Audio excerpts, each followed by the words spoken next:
All right. This is the 7th episode of the Exodus podcast. This is round 2 of this, and we're going to try it again. Let's go right into it. The conversation that we were having yesterday was about creators, and I'm not a big creator sort of supporter, but talking to you yesterday, it kind of occurred to me, actually, I kind of am, because there are some creators, they're bigger names, but they're people that I subscribe to because I want to support them. So I'm wondering, um, do do you have any creators that you support often, and who are they, and why do you do that? Yep, like I was saying, like Mob Radio, Paris Milan, Kids, Lovely Tea, even the Impressive channel, which is a really good one. She's like structured and short.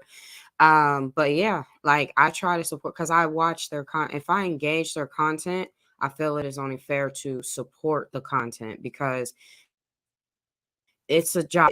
Content creating is a job because there are numerous hours that goes into putting together. And then when you have people who do this Monday through Friday, and sometimes they'll surprise you on a Saturday, like my radio. I mean, it's literally 5 days a week consistently, at least 2.5 hours at minimum that she puts a show together.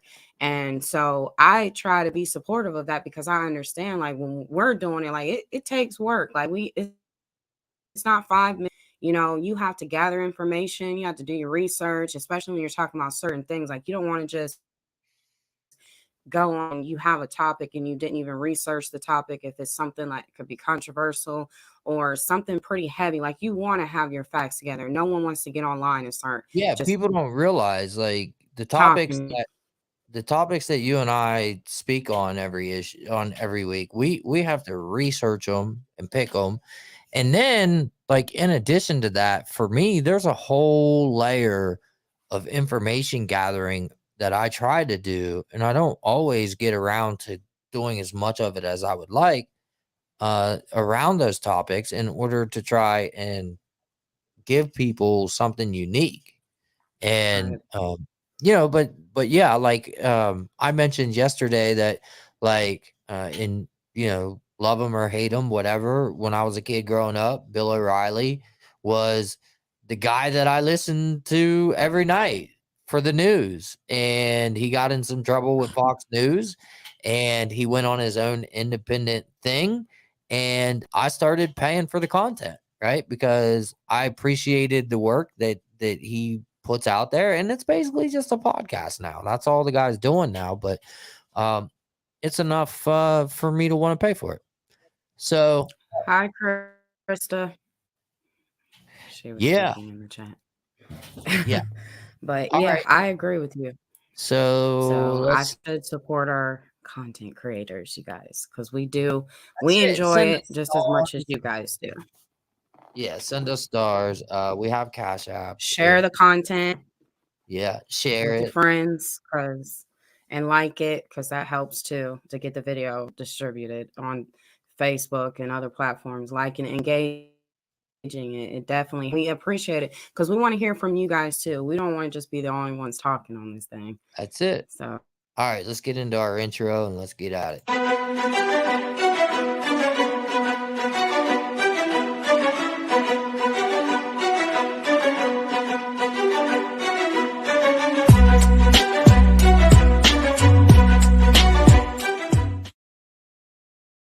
And all right, so the first topic that we have here is from a video that I located about women not being able to handle what men desire and discrediting them because of it. So let's check it out.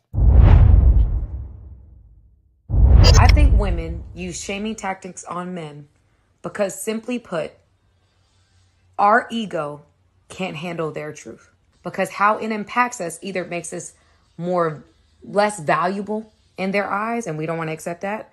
What they're saying is offensive to us because we know that we're not that. So we find ways to poke holes and their thought processes so that we are somehow more attractive to them or more appealing to them, as if arguing someone's perspective is going to change it. Women shame men for their perspective simply because it does not work in their favor. And so therefore, we diminish, we disparage, and discredit. All right. So do women try to discredit how men feel because they don't live up to their expectations? IKEA? Um, yeah, I'll agree with that to an extent. I do think sometimes women we go into defense mode. I think it's just by nature because we're emotional beings. So yeah, I will say some women do, and then you have some women who. Does every guy have realistic expectations? Not all the time, but stuff I think that yeah we could be better at with handling criticism the same way as when we're giving criticism to men, we expect them to adhere to it, to uh, consider our matters. So I think that, yeah, sometimes women struggle with that. Why I say it's because of feminism? Maybe. But I ain't going to say Maybe feminism. maybe. Yeah, because feminism has gone too far. We went a little too. I ain't gonna say really. I don't draw on it, but you get what I mean. Like it's kind of made women want to stand on the same totem pole with the man on every aspect, and I don't think that we should still be doing that. I think we need to work on scaling it back and get the balance back. And then I think if we did that, possibly we could be better at handling criticism from men, and I think they would probably be better at understanding our critiques for them. And so it'll probably bring us closer rather than creating this big old wedge that keeps gapping us apart. So Yeah. yeah, I will say that some women do have a hard time handling Well, that. I think what's interesting for me is the whole disparage, discredit thing. You know, it's undeniable that like male opinions or male perspectives are taking off on the internet. It's exploded. There's Kevin Samuels, there's Andrew Tate, there's all these male points of view out there. And I think what she's kind of pointing out there is like, sometimes men, we have our individual sort of ways that we think, but there's just like any other group, there are general ways that we think.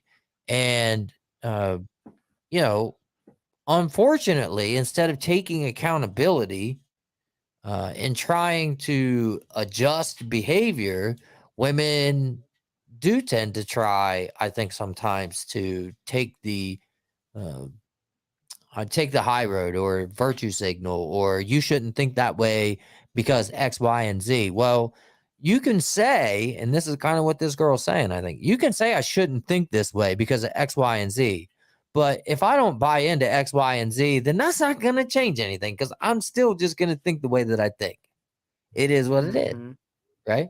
Well, yeah, and then that means they ain't taking the high road then, because the high road would be, you either walking away or you sit there and try to find a way to compromise in a situation. So I think they're not taking if men are having with it and feeling discredited, the woman is definitely not taking the high road. She is pushing back against what you're saying and trying to get her narrative of how she views herself.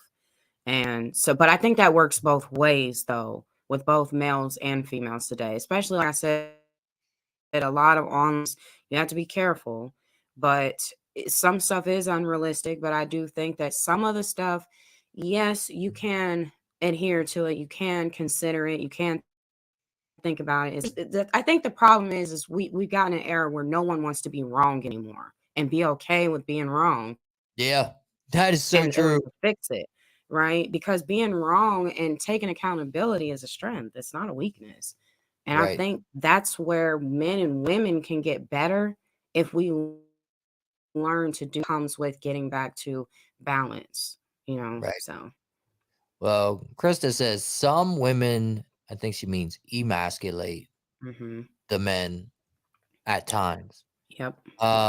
You know, I think that there's some truth to that.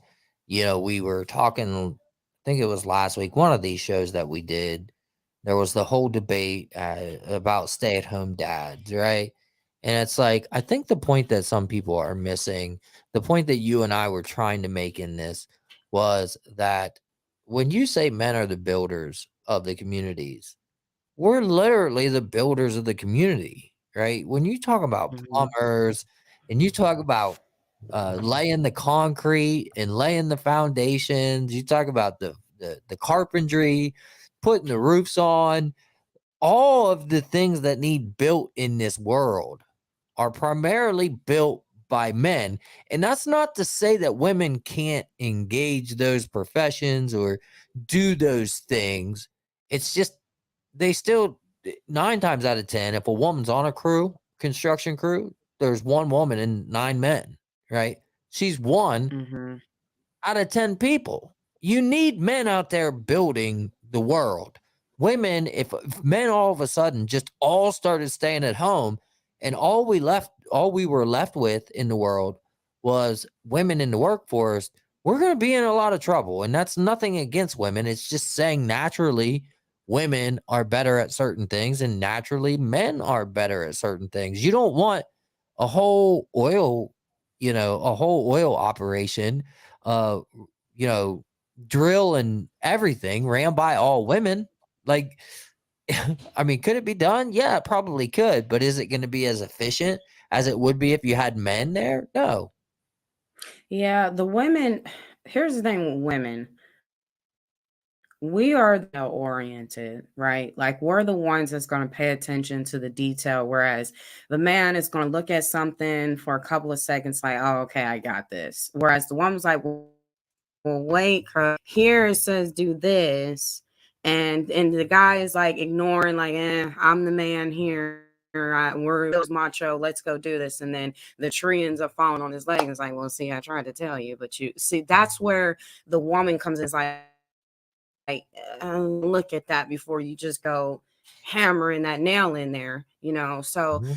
that's the thing about it. I get what you're saying. I agree with her. It is this thing where we got to a place no everyone wants to be desired, liked, loved, all aspects of themselves, and that's just unrealistic because we're not going about we're always going to find something that we feel can be improved on, and then something we're like, I like you, but that part I don't like you, and it's okay because that's not Yeah. it's not You like can't. unlikeness takes everything away from you. It's just Right.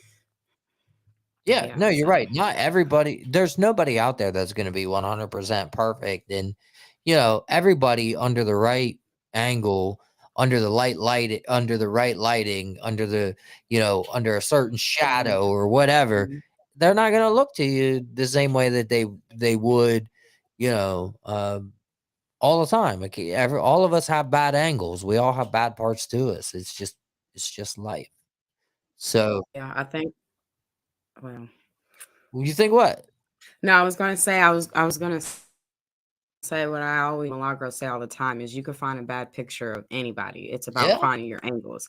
And that is a true thing because we can go through all over like, you know what? I thought that picture was good. I don't even like it. Yeah. So all right, it's Right. nothing wrong with it. You can find an ugly picture of anybody. That's it. All right. Boundaries. Let's talk about boundaries. Mm, There is absolutely nothing hard about setting boundaries. It's standing on boundaries that'll make you feel like your chest is caving in. Setting boundaries just means that you're self-aware. You know what you will and won't tolerate in relationships with your family, your friends, your coworkers, your intimate partners. After setting the boundary, then you have to tell everyone your boundaries. You can't be mad that people are crossing boundaries they didn't even know existed. Now the hard part comes in when the people that know your boundaries still choose to cross them. Now you have to stand on what you said you were going to do when that boundary got crossed. I told my best friend that if she ever did this, I can no longer be in her life anymore. Well, she just did it. So now what are you going to do? It's not the job of everyone around you to make sure you stand on your boundaries. Your boundaries were put up because you know how you like to be treated. The people around you are worried about not crossing that boundary. But once they do, what happens next is up to you. All right. Do we need to tell people when we are setting boundaries, or are some things just kind of a given? Respect is definitely a get. You have to give it in order to get it. But as far as your other boundaries and expectations, you have to voice that. If you do not tell someone what they are, how can they uphold them? Them and expect them to uphold if they don't know. I have to tell you what you can and cannot do as far as overall well-being goes in every aspect of relationships with family, friends, even your partner. So yes, you have to be vocal. I can say, you don't like to be yelled at, and then I yell at you, and then now you're upset. Okay, so I understand that's a boundary. You don't like to be talked to like a dog. Yeah. Yeah. So it's versa. Like, you have to tell people this stuff. They cannot read your mind. That's what You I know. was gonna that's along the lines of how I feel about it. There are certain respect things that are just a given. Like personal space is one of them. As a Mhm. grown man, the other thing is just how you speak to me. You know, there are certain things to me as a grown man that if you speak them vocally to me, um, it could get bad for you because there's just a certain level of respect that you don't cross. It's just a given, right? Mhm. And it's like, I guess I would coin it as fighting words, right? Right. Like there's regular words and then there's fighting words, and unless you're really willing, I mean, really willing to stand on it and put your dukes up, there are just certain things that you should not say, right? Um, as far as Exactly. sort of domestic relationships, that kind of thing, yeah, I think you have to, if there are things that you don't want your partner or even your friends, there's certain things you don't want them doing, you absolutely have to be vocal with those boundaries. And if they don't respect them, if they don't oh boy, if they don't respect them, then maybe they're not your friend, right? And I go back to one of my probably the best friend that Mhm. I've ever had, Jeremy, right? Hands down was like a brother. Was like a brother to me. And when I decided to change my life around, when I had a child, I had to be vocal with boundaries. And I had to tell him Yeah. that things had changed between me and him and that he wasn't allowed to show up at my house messed up and drunk or anything like that. That if he valued our relationship, then he would show up on a Sunday morning ready to go to church, not on a Saturday night when I'm ready to go to bed. And Exactly. to my surprise, I would have never have guessed that he would respect those boundaries, but he did. He really did. He stopped showing up at midnight trying to party, and he started showing up at noon ready, to go do something productive. And Right. um, that's how you tell you. I feel like that's a big telltale sign of who your people are and who's not your people. Who are the people that really care about you, and who are the people that only care about themselves. Respecting boundaries, once you set those boundaries, that's kind of like a way for you to gauge how much these people really care about you. Yep. Own your set of boundaries, right? So no one can come and take them away. They can just only cross them.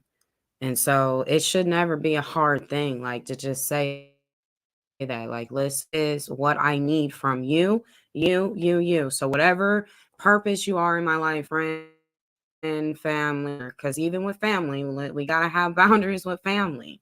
What you used to do when we were younger, because of where I am today, you can no longer do that because it served me a purpose. I cannot benefit from you crossing my boundaries. I harm myself when, and vice versa. If I'm crossing yours, I'm harming you. So yeah. I hear you. I hear you. Krista says she just started setting boundaries, and the levels of respect that she's been receiving by standing on them has increased tremendously. So that's great. That's great. That's proof positive that, hey, when you draw a line in the sand and you say, do not cross this line, right? Mhm. Um, people look at you differently. They look at you, with respect. If you just let people walk all over you, they're going to walk all over you. It's the old give them an inch, they'll take a mile. Yep. And, the thing is, I've been reading a pretty cool book recently. It's about dark psychology. So, I mean, it's basically all about manipulation tactics.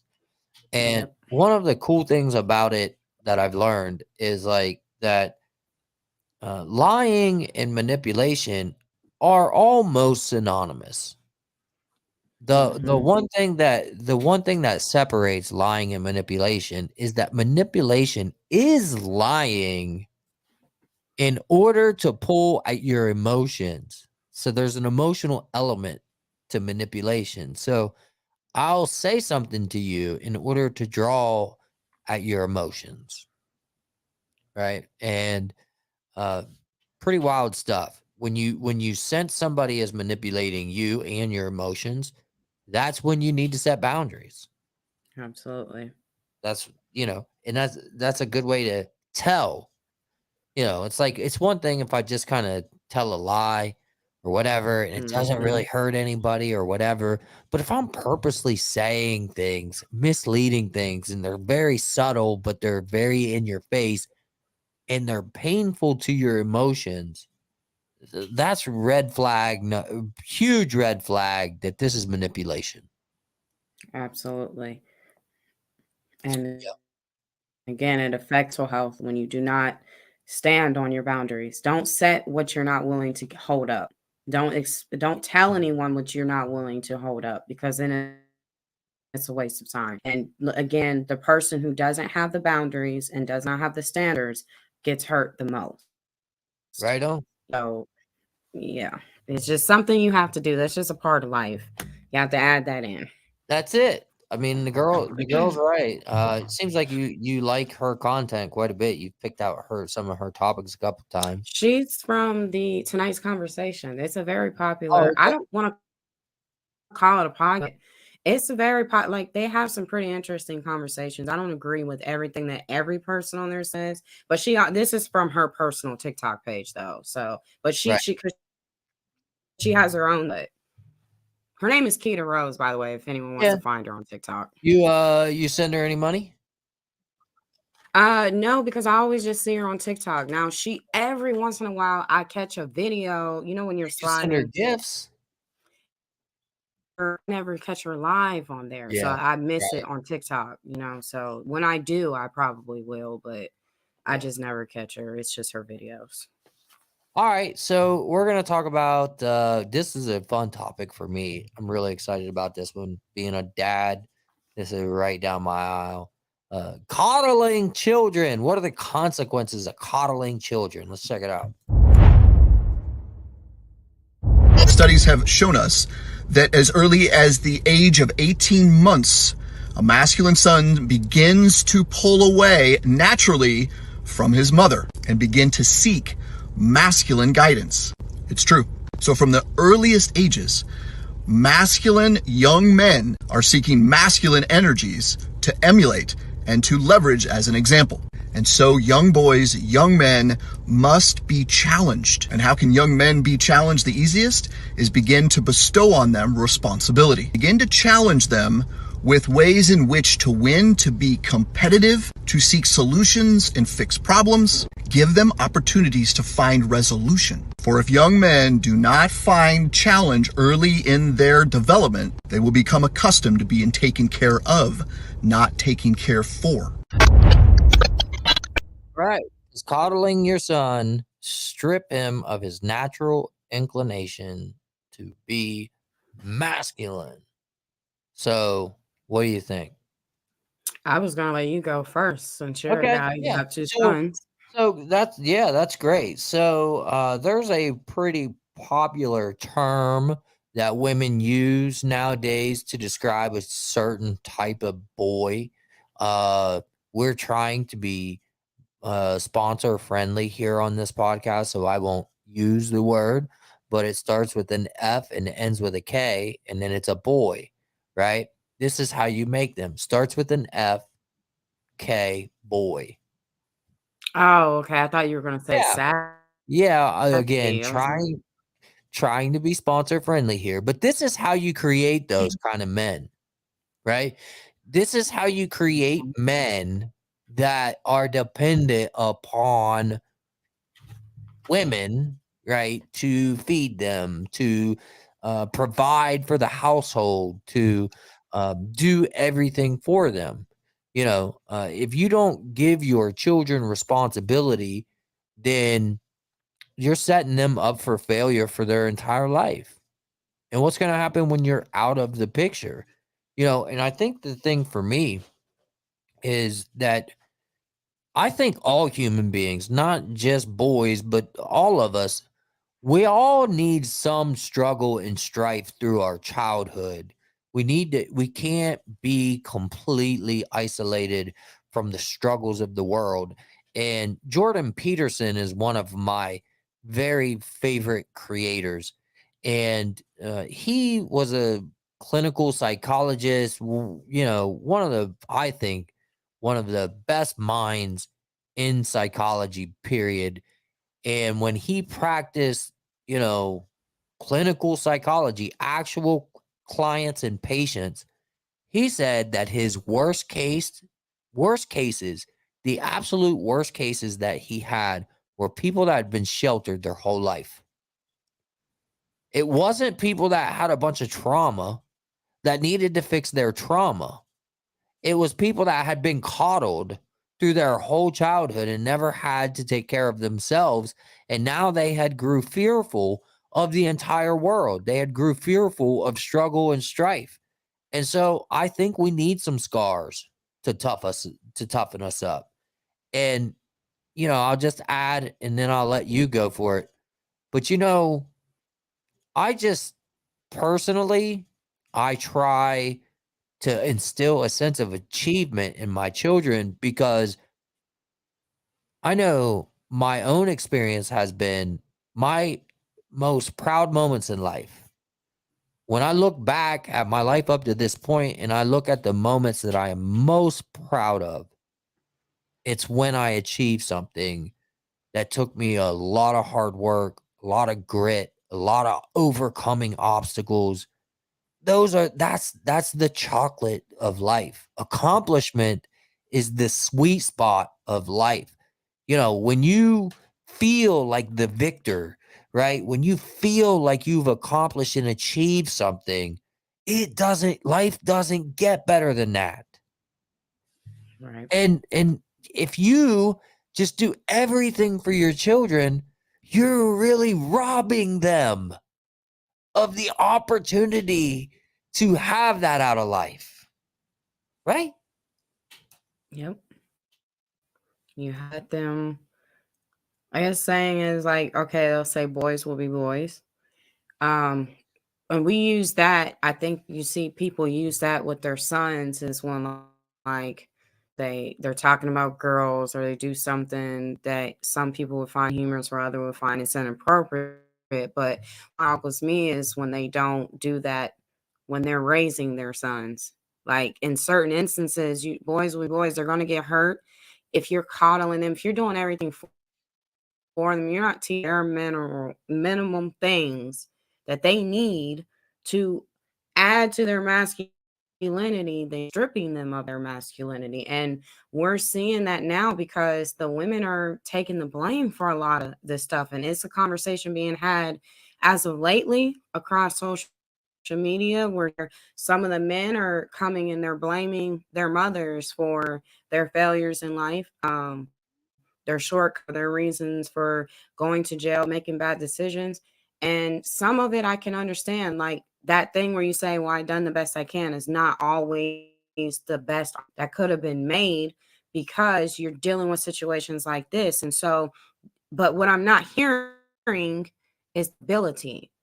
That's the part that's mind boggling. Like, I get where you're saying you got a glimpse of being coddled, and being coddled led you astray, led you to bad things. But what about if you're acknowledging up to that point? What about the accountability on self? I chose to do Yeah. this at a certain. Yeah. I I mean, chose these choices at one time. if we're self-aware enough to acknowledge the fact that we were coddled, then certainly we're self-aware enough to realize that we can overcome whatever damage that done, right? I guess Exactly. the thing that crosses my mind, and you know, we have both, I think, lived in circumstances in our life that you would consider extremely low income, right? Like we've been in the housing projects with the single mothers, and you know, just at the lowest rung of the economic food chain. And in every one of these uh, you know, type of situations, there's a group of men, you know, that come in and out of these women's houses, and they don't bring any kind of income or any kind of providing to the family. They're just there because they don't have anywhere else to go, and they're completely dependent upon the woman. The woman's usually on welfare, right? So all they're really doing is stealing resources away from the woman and the children in that house, and they're not bringing anything into the Mhm. household. And when you coddle your children, that's the kind of man that you create. You don't create a Exactly. man that's going to go out into the world and earn something and bring it back to the house to relieve those kind of stresses off of the woman and the children, right? You're creating a person that just takes and doesn't give. Don't coddle your children. Absolutely. Don't do it. If with your girls, I guess you can be a little sensitive to, but even them, there's a certain point where you have to let people learn. If you don't allow them to learn for themselves, they're not going to know. You could tell them all day long. How many times have we seen? And I'm sure you had these parents that they just absolutely would not let their kids' hand go, regardless of what age. Or and then when they finally got a chance to step off the porch, they started making bad choices. And then even during their bad choices, here come the parents. It's like, whoa, this is where you need to take a step back. They got to Yep. feel the burn because you keep on y- sitting here with your first aid kit, and then 2, 3 years down the line, now you're dealing with a son that is locked, and you're looking at where did I go wrong? You knew where you went wrong. You did not let him come into his mouth. You stripped him of it by trying to Right. be, the first aid lady all the time. Like, it's okay to get a scrape. It's okay Yep. to react. Even okay, like when you see a little boy, he may act like they don't get some, they throw a little fit. And okay, I'll let you go for 30, 40 seconds, but after 5 minutes, shutting it down. And I'm ignoring your cry because you got to feel it sometimes. We can't get everything we want. I understand that. But now we are dealing with a crisis where yeah, some of these men win no more. Now, some of them never got a chance. Like by gender, yes, but by action, it's just Right. not amounting to masculinity. So we have to I mean, fix that. it is a balance. Parenting is a balance, Yeah. and I say that because you know, I do think that we all need to feel loved, and we all need to feel wanted, and we all need to feel as if our parents care about us, right? But Hmm. there's a fine line there. There's a fine line where, you know, it's a balance. And this is, I have seen so many parents where there's, and I don't want to just pick, let's not just pick on the over coddled parents, because you can do this on the other side of the spectrum too, right? Where it's a balancing act. So you can't Hmm. be all disciplined all day, all the time, and have no love, no nurture, no caring, right? You can't be all love, all nurturing, all caring, and not have discipline. It's a Children need both of those elements. So yeah. Absolutely. I agree 100%. Okay, Don't coddle so too long. what's that? I was telling the audience, don't coddle them too long. Let them grow into That's it. All right, so this next one, probably my favorite. favorite topic that we picked all night. It's about capitalism, and this one might be one where me and IKEA butt heads. So you want to stick around for this? I don't want to do anything to make money. I don't want to. I just find it so terrible that at the young age of 23, I'm ready to check out. Like, I don't want to do anything at all. I don't want to work because my money's not mine. I don't want to go to school because I feel like I'm getting a degree for somebody else. Like, I don't want to do anything. And I feel like that's so sad. Having my regular meltdown and realizing I'm never going to escape capitalism. And I'm just going to be a cog in the machine of productivity for my whole life, so. You know that numb feeling that you have now? Like that sense of ambivalence?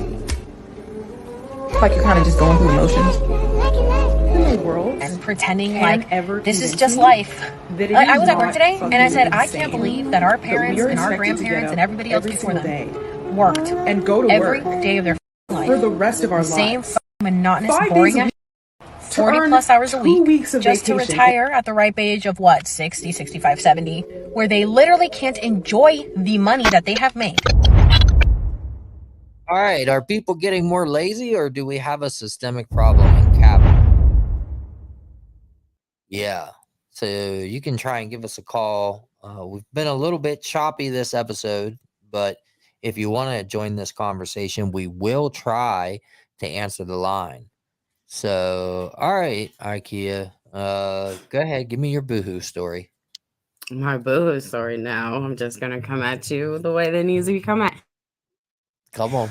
I did the video when I found it, and here is why. Because that whole thing, is it possible to be numb? You could go ahead with the violins, but you're in that millennial. You're a millennial too, so you're just as affected as with this arrested because we are. But I don't carry the same attitude.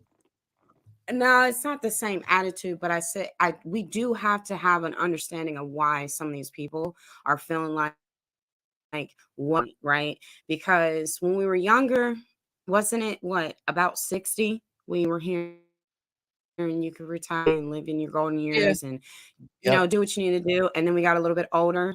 And the number one, I think, 62, 63, and then 65. And then now it's surprise, years old, 75. Yeah. If we look at the average lifespan on both males and females, right, that number is getting shorter. So this whole thing of, retirement is supposed to be the greatest part of your life, but start making it to retirement. If we're looking at it on a fuller scale, some of us are not. So if I'm a person like me, I like to look down the line. I like to look at where do I be in 10 years? And then, okay, you get down them 10 years and now you're evaluating how far you gotten since you go. And so what about the next 10, 15 years, right? And then when you look at the numbers, 1 in 5 is living in poverty. The millennials, you got to look at, most of them are still living with their parents. At one time we were growing up, and people who are a little older than us who are adults and they were at home at 22, 23, we were looking at, wow, you need to go get a life. But when we got up there, you started seeing it as like, maybe staying at home for a while is not a bad idea. We don't want to move out. It's because we cannot afford to move out. Can't afford to move out. Living wages are at an all-time high right now. What's the alternative? The alternative, have to figure out a way that people, the regular people, outside of this whole elite thing, they have to, if you want these companies to have sustainability outside of automation, if you still want humans to exist in the workforce, where it makes sense for them to come to work. If I'm going to work, and they're saying they don't want to work. Because if you're looking at it, if I'm working 40 to 60 hours and I'm barely surviving, does it make sense to want to wake up every day and say, I want to keep going? Here's how I feel. Okay. They brought up the grandparents. Okay. And it was almost like, like looking down on the grandparents for being so dumb. Why would you be so dumb that you work your whole life away for a company, so on and so forth? How do you think the world was built? How do you think our future is going to be built? We cannot have an economy. We cannot have a world without workers. We cannot have the things in our fridges and on our shelves without workers. And what I'm hearing in this clip is a bunch of first world problems. It's a bunch of people that are privileged living in one of the best countries in the world with some of the best opportunities. Right? Even the poorest of our poor in America don't have it as hard as some of the people that live in China or Korea or Russia, right? These are first world problems. And I'll just go a step further and to say that I think that a lot of these people have really high aptitude. I think they have really high intelligence. Okay. And so what they're complaining about is a fair complaint. But the solution is not to just rip the economy apart and tear down capitalism, the only good thing that's causing growth and giving us all of the wealth that's in the world. You don't tear down a system that's working. You find a way to make it work the for wealth, yourself. though, is the question that we have to look at the bigger picture. Who's really benefiting right now in this? Is it Everybody's the poor? quality of life has improved the last 100 years But tremendously. I'm not talking about the last 100 years because Okay, where the our last parents were 50, in the last 15. 1975, a person who was in their early 20s they were able to buy a home and to afford it, and it made sense. Fair enough. A Fair enough. 21-year-old today, or even a 25, 26, 27, 28, let's put 30 on the map. Look at median home, it's going for almost $500,000. So the baby boomers actually, it was a lot, life was more sustainable then compared to the place it I is don't right disagree now. with that. I don't disagree with So that. But when what we're not saying tear the economy apart. What we're simply saying is workers enough to where they can afford to keep coming back, because it's got to make sense. If every day you're up and you're the going to people out here working 2 and 3 jobs right now, and they're still having a hard time. They're still that makes sense. When I've you go been past there. 2 jobs, Oh, I've been there. exactly. I have So so take been that there. with children. And then we're sitting here saying they're complaining. They're talking about the birth You know rate what is I did declining. though? Who wants to have I a kid used in this mess? I Who? used my aptitude, I used my intelligence, I used my drive to But make are you where they capitalism are, work though, for is the me. question. And When they're let me finish that. Let me finish that thought, okay? Because again, I think that you're arguing points that are fair points, right? But they're not necessarily in line with the tone of that video. The people in that I think video, you're misunderstanding where their depression is coming in it's at when all they're it's looking dogging capitalism and down, having seeing that these they're not going emotional to be able to breakdowns. sustain later on You because know, they're not doing it right now. If you can't again, save right now, how can you think of retirement? you have to be careful when you have a high aptitude working in a position that's monotonous and below your potential, okay? Because I've been there. I've been there. That is not sustainable for your mental health at all, okay? But that does not mean that there are not people out there that have lower aptitudes that need those opportunities to reach their fullest potential. Okay. They need opportunities where it may not fit what you are interested in and what you're capable of. And so you might feel like it's a waste of time. But what about the kid in school that struggled with the books, right? And he didn't have any athletic talent. But you know what? He still wants to have, he still wants to work and he still wants to have an income, right? Those monotonous, mundane jobs, right? They're perfect for him. He or she can go and do those jobs and be happy with those jobs. And there's not a single thing wrong with that. There's But how are you nothing to look. happy with those jobs without actually talking to an humongous number of those people that are in those positions that some people get on their high horse about and say, oh, just go get a better paying job, right? Because that's the easy way. Just go get a better paying job. Hard. And then look at the location where you live. And then they say, well, just move. What? You can't just make a move if you barely got money right now to even pay the rent in the house that you're in or to pay the bills that you already have. So it's easy to say we can go and you should try go doing this, try going doing that. It sounds good on paper, but when you have to put forth the action, it's not always that simple. I know. So when I know. when you are faced with a financial situation, every time you turn around, there are more people living paycheck to paycheck in this country right now. If that's not an issue for some people, humanity is dead for real. It's not here. There's no reason why, if we're considered the greatest country to live in, why are majority of the Americans struggling in this great country? So there's a wrong somewhere down these lines that need to be corrected, because you're only going to get a number of depressants. Look at the S rates. How many people have checked out because they no longer could deal with the financial situation? They literally could not take it anymore. I just got through watching a news clip about a guy who literally tried to stage a fake break-in, but he unalived his own wife because he said that was so bad he couldn't deal with it anymore. Right. He could not live through it. So if we're not paying attention to this and we're thinking it's just going to be something that's going to go on social, it's going to leave social media and it's going into your neighborhoods, it's going into your little towns, it's going to where your kids are. People losing their mind because they can't even keep a roof over their heads. I'm saying I understand. I don't want to be misunderstood. Okay.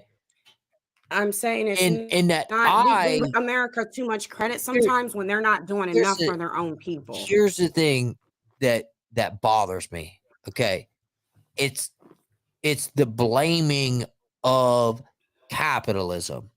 All right. I completely agree that capitalism is a system that is always a work in progress. We always have to be evaluating and regulating and checking and investing in certain areas and tinkering with it, because when you have capitalism and you just leave it alone, the results are horrific. They're horrific, right? The Gilded Age has proven that. You end up with a lot of homeless people at the bottom and a lot of really rich people at the top, right? In America, we have learned that we have to have what we call a competitive capitalism. So that means we have to uplift the people at the bottom so that they can compete. And in every way possible that the government can intervene to inject competition into the system, it is the duty of the government to do that, right? Our situation currently is absolutely broken in that the inflation has people struggling. The jobs that are out there, despite the fact that they're numerous out there to get, right? None of them are paying people at the rate that they really need to keep up with inflation. So I don't mean to sound unsympathetic. I'm just saying that I personally believe wholeheartedly in capitalism. And I believe that people with high aptitudes have the ability to learn how to use it to their benefit. It's not just the billionaires that can get ahead in capitalism, okay? Most of our country probably falls in the $50,000 to $150,000 range, right? That's probably where most people are at. And it is hard to get into that kind of tax bracket, but it is possible. And if you're smart, I encourage you to look Everybody for. Don't want to be rich, though. That's the thing. Not all of them are saying they want to be rich. They want to sustain what they already have that they're on the verge of losing. That's what, and I really feel like itself was mislabeled. I really think that the title itself should have been something else, because I really don't think the title capitalism really fit if I'm really paying attention to what they're saying. Yeah. You think it's more Because about again, what depression and mental I'm health? hearing, it's not even, but what's contributing to it, because finances contributes to it. In fact, I think finances is the number one contributor to the mental illness right No, now, I wouldn't. drugs and alcohol. So I would say that. I'll tell you an interesting fact, and this is just true. And I don't think a lot of people realize this, but capitalism, when we go through recessions and our country goes through really hard times, like during the Great Depression, and even before the Great Depression, we had boom and bust cycles. So the Great Depression wasn't our first depression, right? There's a recession and a depression, and a depression is much worse than a recession. But we have, capitalism has boom and bust cycles, and you can measure the interest or the advocacy or the push for socialist ideas. You can measure them with the times. And what I mean by that is, like, in the 1950s, for example, we have what at the time was the best distribution of wealth that we've ever had in this country. No time in American history was there ever better than the 1950s for the middle class, for the normal person. Our distribution of wealth in the 50s was better than it's ever been. We still haven't gotten back there, and the income inequality continues to grow. But the point that I'm making is that when times get rough, like they are right now with high inflation and all the things going on, what you see when times get rough is a rise in calls for socialist ideas. And I just don't believe in that. I just don't think socialism is the answer, because we have moments like the 50s and the 60s and the 1980s and the 1990s, right? Where there was a good, rise in quality of life and distribution of, wealth. And so we need to figure out, as a nation, we need to figure out how to better do exactly what you're saying. We need to figure out how to make this work, not just for the rich of the rich. We need to figure out how to make capitalism work for the lower and middle class folks. And part of that is bringing back the manufacturing jobs that we shipped overseas. Like, those are good, high paying jobs. And That's not the only thing going overseas, though. Our money keeps going overseas, and we're skipping people that need the help. That's another issue that I don't feel like they're really talking about. They when they're doing it, but they're not really saying why. They just love to call it aid. It's aid, it's aid. And I won't be surprised I if totally they agree with you. send more money over Turkey or Syria that just had that massive earthquake. We should Always be. running to the rescue of outsiders, but ignore the people that live here. Yeah, we If should be they're focused on the saying, people that live here. what is it? It's 2023. So if 2035, the Social Security Administration, right, the fund is going to be depleted. That's what they keep saying. What do we say to our grandparents that are still alive? Die? You know what the crazy thing is? The biggest subsidy to foreign nations is security. It's actually that they don't have to have an army, because we are their army, and we pay for their protection and security. And part of the issue is that when you talk about government spending, if you talk about, lowering funding to the military, you become this horrible person. And it's like, dude, we could cut the military spending in half and invest them in social programs that would uplift our lower and middle classes in meaningful ways, right? At some point, these people need to defend themselves. We need to stop spending so daggone much on military. It's out of control. And then But just always running to the rescue every time there's a right. problem. And that's a part of what I think is going into that. People have eyes. They can see what's going on. And that's the thing that I think that some people don't realize is body is not blind walking with a stick. Right. And just following the crowd. They're looking at the bigger picture. And the bigger picture is that people are just being stepped on and saying, well, who cares? And then we get mad at the crime raising because guess what we said? Who cares? That's your problem. That's their problem. That's a them problem. No, that's a us problem. Here's the thing The United States. I think that some of the issue that we're facing here, and this is always the case, is that we have a bright future where there's less working hours in a day. We have a future where there's a creator economy where folks like you and I, right, can get online and we can use our creativity and our artistic abilities and our personalities to earn income. We have automation coming to do all of the really difficult things that maybe we don't want to do, and that'll shorten the amount of time that people do have to spend at work. The problem is it's transitional, right? It's the same thing with the electric car. In order for us to go to a fully electric car type of economy, we've got to make some serious sacrifices to transition into that. And we are, unfortunately, the transitional generation. We're getting the short end of the stick.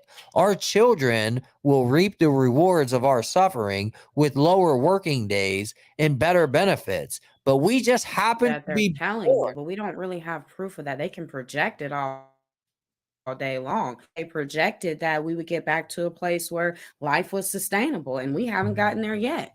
So I mean, if percent of financial strain is already affecting Generation Z, and we're at 41% being the millennials, what do you think is going to be like a little down the line if they don't figure out how to fix? A lot of these people are not lazy. They don't mind working, but it needs to make sense. Some of these people literally just take a vacation with their kids once a year. Whereas you have some of these people, the big corporations, they go on vacation anytime they feel like it. Today's mental health day for me, we're going to go hop on the yacht fleet. So when you can't even have a vacation, and the vacation that they quote unquote give you, which is 7 days or 5 days, whatever it is, and it's paid for, but you've been struggling you can't go take your kids to Disneyland or go to Colorado, go up to the mountain. Right. Afford to do it. Some of these people want to just be able to do that. There's a lot pay of people their bills, take care of their kids, pay for childcare so they can continue to work, and then be able to have the bare necessities such as food. And they can't even do that. I would just say that I think that there's a lot more people out there that can do those things than you're willing to admit. There's a whole middle. I didn't say, look, no, you didn't hear what I said. I get that lifestyle. There's a lot of people that don't mind working. They don't mind having a job. I think what they were trying to say is, what is the point in having a job if I'm still going to be in financial strain every day I open my eyes? I agree with what is the point in damaging my mental health more and more and more consistently? It gives a damn. They just want me to show up. They want me to smile. They want me to pretend that I'm okay. And it has taken a toll. But I'll tell you also, put that on Front Street. Here's the thing that I think plays into this that makes me a little rough around the edges, okay, is that I lived that life, that rough life, that difficult life for 10 years. It took me a decade of building a portfolio, of building a resume, building experience, building knowledge, building education, building certificates, everything that I possibly could accumulate, right? To get to the very situation that you're saying that people want just handed to them. Okay. But I'm trying to understand where you're getting, they want it handed to them. If they're getting a job, okay, so but here's the thing, 300% more debt has been taken on by the millennial. There are people out here with master's degrees that are not even working in their fields because they simply cannot find the job. Yeah, so these people, get the education straight out of high school, go put yourself some amount, take on bad debt, because that ain't good. It's bad debt. If Tell you them if you to. get a master's degree in a worthless subject, that's your fault for not doing the due diligence Okay, on the no, demand. I think that I would blame it on the government for even deciding to say it's okay to take on the bad debt. They should say we can't cover Hey, this I'm not going to because it's disagree with not you a there. guarantee to get a We job. should we So we shouldn't be can't giving blame the we shouldn't be person giving because the student loans to paperwork. people that are taking worthless courses. I can agree with that. I'm But just if it's saying that worthless to you, though, there's doesn't some mean it's worthless to them because they may actually be very good at it. They may be very good at it, they may right? be, but if Does there's no that mean that they demand, don't deserve a chance? you know what? I love history, but I didn't go get a history degree because I knew I couldn't get a That was your freaking job choice with not to it. get a history degree, though, It but you was can't fault because the I knew I person that couldn't get a did. job with it.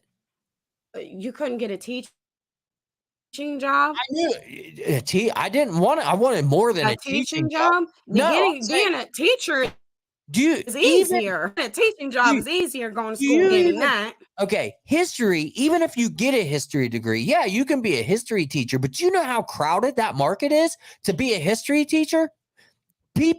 There's probably 10 people with history degrees for every one history teacher job that there is. I did the due diligence on that. Once I discovered that, I said, yeah, I can't do that, right? I need something. I'm going to get an education that's going to result in an actual job. I took personal accountability and responsibility for what major I was choosing. I'm not going to give people a pass for taking gender studies or whatever. And then Why do we have to? So now we make fun of the people who decided to get up and do something at all versus the people who didn't.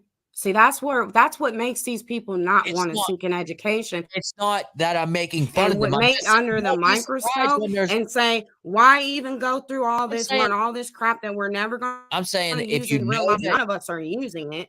if you're Because going I to can tell you right invest now, anything I used in history class is not applied to the workforce today. They don't care about that. exactly. You knew who George Washington was. We don't even Exactly. care that he's on the $1 agree. bill. I agree. I knew that I needed to get useful information, valuable to companies. And so I'm saying if someone wants Okay, but to how?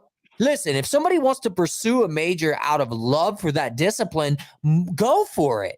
I say go for it. Chase what you love and learn whatever it is you want to learn. But don't get mad at everybody else when there's not a Who job said they waiting was there for mad you. at everyone else? They're of You the were saying, government. IKEA, you just got No, I done think you're saying misconstruing. that there's people with Who puts the master's laws degrees in that can't place? even Is find it the a job. people or is it the government? Aren't they all the decisions right now? Although that the government works for the people, we the people, I think right? that if we're talking about So college, that I they're think that giving their frustration too. I think the universities are to blame too. The The universities, universities don't get the money except for from the government. They're getting their finances from the government. If it wasn't for you, student debt, half these that's universities, what I unless you're mean. a prestigious school where you got rich parents, And and they're these not are being rich transparent. kids, They're not being more completely kids keep transparent with universities students. open, and We that's just should the here's what we truth. should do. We should it should be a requirement that all universities put together success rates and attach them specifically to every major they offer. That way, when someone chooses a major, they know, statistically speaking, what are the chances that I end up with a career if I take this? But we don't do that. We allow universities to mislead people by lumping all programs together. So the doctors, the lawyers, the nurses, the engineers, the everybody that takes a major that there is a demand for gets lumped into the same sort of statistical outcome as people taking worthless majors. And that allows all the university administrators to tell students that they're much higher likely to earn a lot of money if they have a college degree without getting into the specifics of the details of how important a major is. And But since the again, who's university keeping isn't them going to in tell you the charge? data and the government's not going to tell you the data, you got And to have that's some who is to personal blame. accountability. It's not the university, because the university is not going to turn down a check. But That's they're a the ones, big people don't that's the thing, understand. that's the College thing. is a They're the ones business that stand first. the most to make the most off of this. But who is giving the money to the university? It has to be sent from somewhere because parents. Most Yeah, people who are in it's the college government. don't. It's the poor kids that are taking out the debt. And who is it coming from? It is coming from the government. The Yeah, government is keeping these university lady by telling these people when you're in high school, you need to go to college and take all these hours, these useless classes, except for your core classes. You got to take those too, and just to get out and find out, well, what was the point of you even approving my loan, knowing what you know, because the government has to collect the data. Do they I'm not? not, IKEA, I'm not disagreeing. Yes, that's what I'm saying. It's I'm not not saying that the government doesn't hold some universities. accountability, but for you to act like the They're schools the ones writing the themselves, check. yeah, I know, but for you to act like the schools don't have any accountability at all when they're the ones that are earning all the money, that's They're bold. getting their money from the government. So whose job is it if you get swindled out of cash? Is it the university or is it the governor for not doing due diligence first?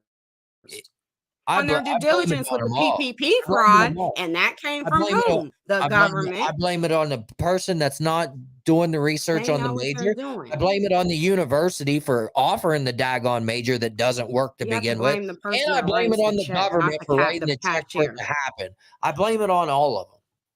Can't none of the university wouldn't have a place to fit into this if it wasn't for the government funding it, right? Student who's taking No, on they the would. debt wouldn't Yeah, have you're a wrong finger about to that. be. They wouldn't even The have. No, they wouldn't, university, because if the government didn't have student loans, there wouldn't be there wouldn't be a lot of people exactly. right now.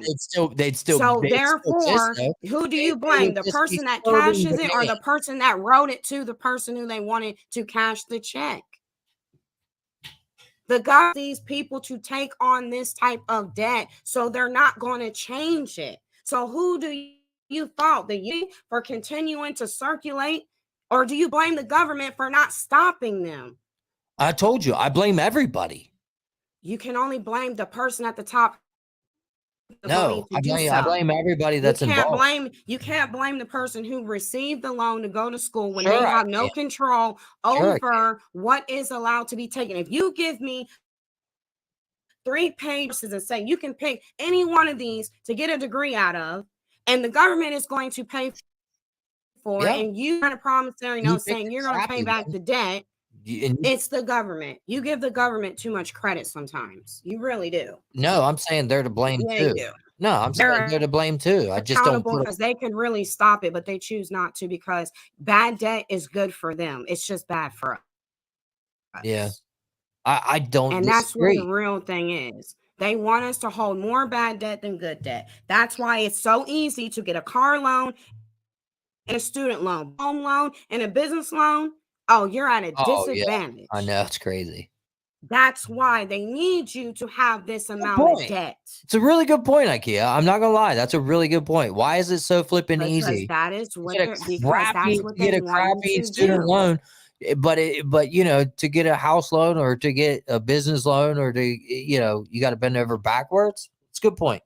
It's a good point. Because if they gave out business loans like they did, they don't have enough bad debt.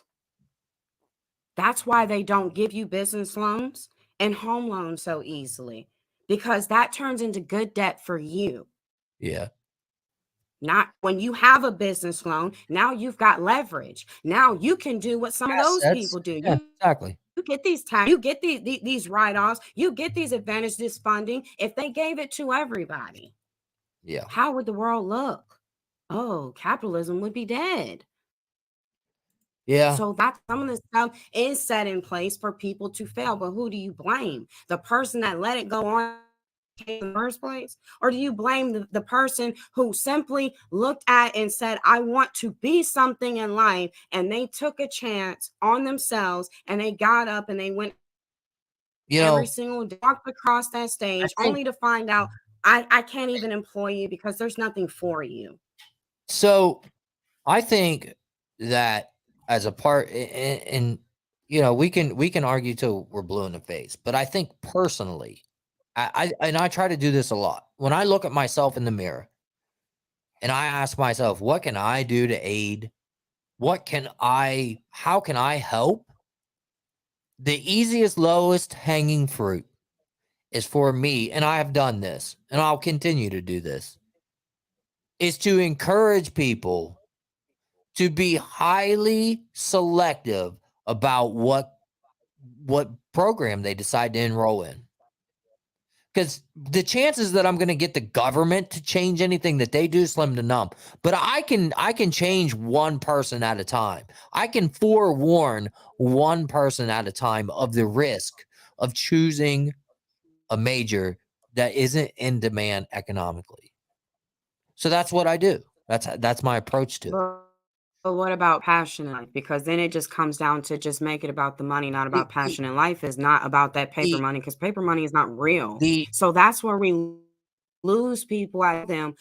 Kill your passions, regardless of whatever they might be, and just focus on something that's going to bring in money. And that's how you kill a spirit so maybe fast. so. That. I had a guy that he used to walk up to businesses locally and ask them what their biggest problem was. And they would tell him what their biggest problem was, and he'd build a business out of it. And he built multiple businesses this way, did really well before finally a local corporation picked up on the fact that this guy is incredibly smart at problem solving, right? His ingenuity off the charts, right? And the thing is, do you think he enjoyed solving those problems? You think that was his passion? No. It was about the money. If it's not if you're not passionate about it, then it isn't. The thing is, passion and the money is will only keep you so long. But And passion then you doesn't finally equal wake up from those blinders and you take them off and you look at life for what it really is, which again, is passion. more than because this ain't divine order anyway. You got to This ain't divine order. find a medium. Again, I'm passionate It has about nothing history. to do with the paper dollar bill. I love history, but I know that doesn't pay the bills. So I found something that okay, but that you are not. We cannot make our like every other person under the sun. I'm just saying that's that unrealistic. you can't follow passion alone and expect it to pay. How do you do something well if you care about what you do? That's why they say you're passionate about, so that every day you wake up, it doesn't feel like a job. When you do something that you don't love, just a job. Well, and that right there is why you looking at the healthcare field, you got doctors walking out before they're even set to retire. I feel you, but you know, across the nation, because they were going into it about the money, and then they realized, I'm living a crappy life. I'm so depressed. I'm overworked. I'm stressed. My mental health is in a rut. Psychosis. You know what? Y'all deal with your own health problems. I'm out, and they're leaving. Passion and purpose, and you're right, it doesn't always equate to a paycheck. You can find purpose. What I'm saying is the trick of the American dream. It's a gimmick. People have to, if they want to follow their passion, they have to realize that they may sacrifice financially to do so. That's all I'm saying. And there's nothing wrong with that. If you're willing to make that trade-off for your passion, then do it. You're almost dead. 75. If you're lucky to see 75. Times are changing.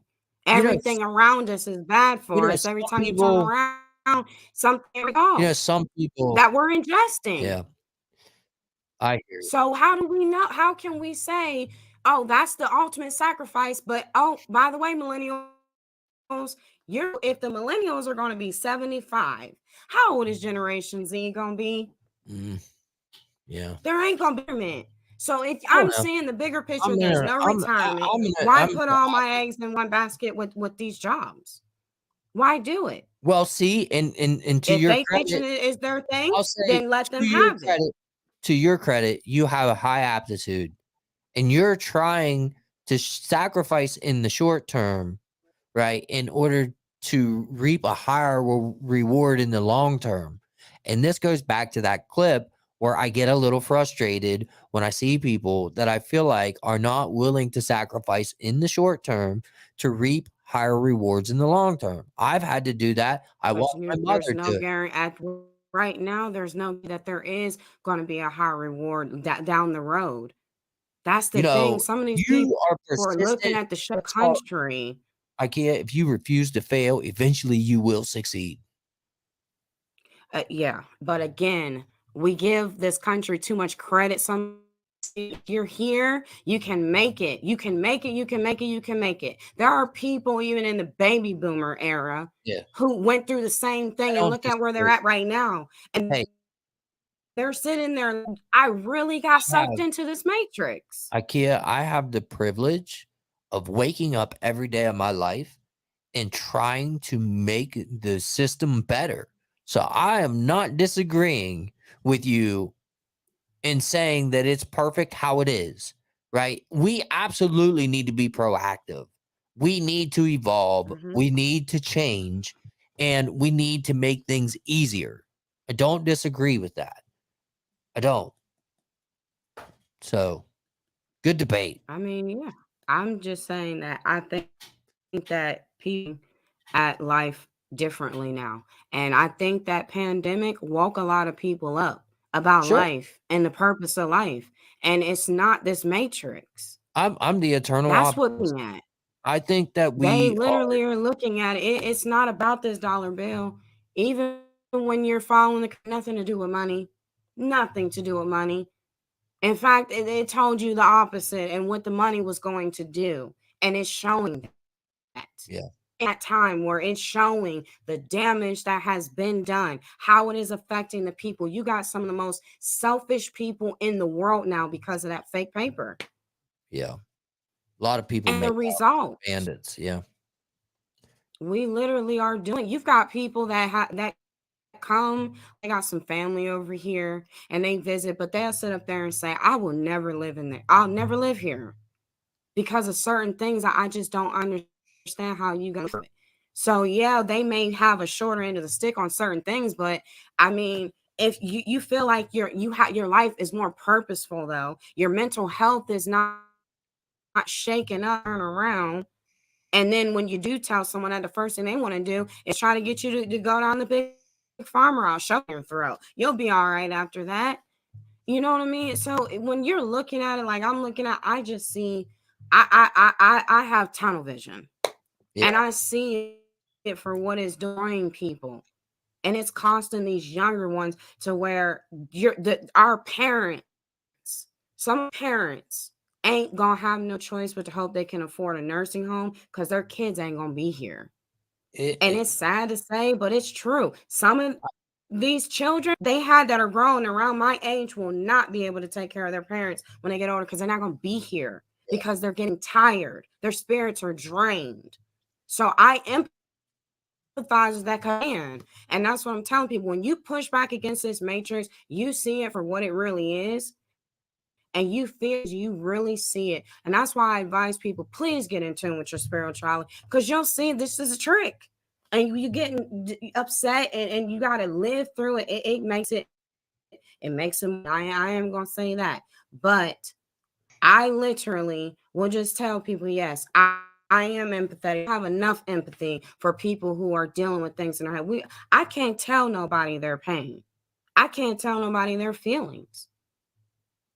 Yeah. So I don't do the whole they're being crybabies because I'm not going to sit up here and say I know how they feel. The best thing that I can do for people is to give them advice that will lead them to the outcomes that they want. That's the best thing that I can do. And if my advice isn't spot on for them, then I tried, right? If it is, then great, right? They learned something from my experience in the pathway that I took. I just know that by not refusing to fail, by being determined, by being persistent, I eventually got where I wanted to go. And so I know it's possible. And I know it's a rough, hard road because I lived it. But I'm not numb to people's stress. I'm not numb to their suffering. I just want to encourage people, right, to don't give up. Don't give up. Don't throw your hands up in the air and just say, well, this is too hard. You have to refuse to fail. refuse to fail. Failure's not an option. That's my mindset. And if you fail, you never learn, though. So it's okay to I fail. think, That's what I I think the think you're problem is. misunderstanding me. Hold on. We're not going to go there, okay? Because you're taking my words out And of when we context. say that, it You're kind of taking says, it out don't of make a context. No, you're mistake. taking it out of context. When I say Then refuse, say IKEA, it when so I say people get refuse what you to mean. fail, when I say refuse to fail, I'm not saying don't learn from your lessons, don't learn from your mistakes. I'm not saying that. I'm saying take the things that you take the bumps that you're taking along the road, right? And learn from them and keep going. You're trying to say that I'm saying It's how you said it is why I said that. So for clarity, that's what I'm saying. So when you say making refuse mistakes, to fail, what it's being interpreted is I can't fail. That's how someone would hear what that. It was plain as well, day. well, when I say refuse to fail, what I mean is, you know what? I'm not going to accept my condition as it is. I'm not going to accept being poor. I No refuse one is saying that. You to should accept that accept it. condition. So I wake up every day and I do something to get out of that condition. That's refusing to fail. Right. That's And my I story. don't think anyone's really accepting it. That's what I'm saying. I It's don't a think mindset. I think that we're in anyone's two different accepting. mindsets. It's a conversation every day. Yeah, we are. We I'm definitely are. spiritually ahead of the situation. That's why I'm not internalizing that verbiage that man is saying. Man is getting us in this predicament. That's what I mean when I'm saying I don't see it as accepting it. It's you're looking above it. That's what I'm trying to say. All right. Well, it's getting to past my bedtime, so it's been fun. I appreciate you. It's been an interesting debate. I think maybe we should stay away from economics. No, we have to have open dialogue or we can't really have discussions. We're not going to agree on everything but I can't condense myself to be one way that I'm not. Honesty is a virtue for me on and offline. Yeah.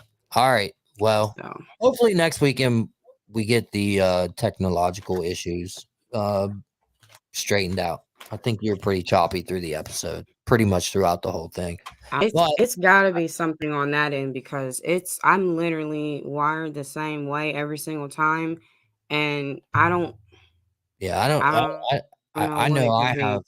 I'll do an internet speed test right now, and it'll show me 500 gigs. So I don't know either what it is. We've had a couple episodes that were And fun. I took no cancellation is checked, so I don't know why and it's not on stereo audio either. And I don't know what that problem is. I don't know. It could be with StreamYard. Like the problem is StreamYard doesn't give you a notification if they're dealing with anything. It's something you have to go and search. It's on a Q&A. We could be trying to stream it to too many places too. We have like 5 different channels we're trying to stream it to at once. I thought we're only streaming on just the page itself. Are we on another one too? We have a bunch of pages that this is going out to live. No. I'm saying streaming. Are we streaming it through all the platforms or just one? It's going to 3 different Facebook pages, a YouTube page, and a Twitch page. So do you think one of those could be interfering with the sound? I mean, I'm not real sure. I think again, we've had episodes in the past where it worked fine. So I think we just got to play with the settings. It could be just trying to get it even get the broadcast output set up. Comments that I can see is from the Facebook, so that's why I thought when we were streaming with one right now. I'm kind of anxious to watch it on replay to see if the choppiness that I'm experiencing on my screen is actually going out to the broadcast, but we'll figure it out. But it shouldn't be with the local recording. It's supposed to stop that, so it might not do that on a playback. That's what I'm saying. I mean, we might be able to repost the episode as a recording. Yeah, if not, then I don't know. We'll probably have to take some of the stuff out. Something. Yep. All right. Well, all right. Good night. Well, You've see y'all later. The 7th episode of the Exodus podcast, and we'll be back at you next week with some more fun. Peace.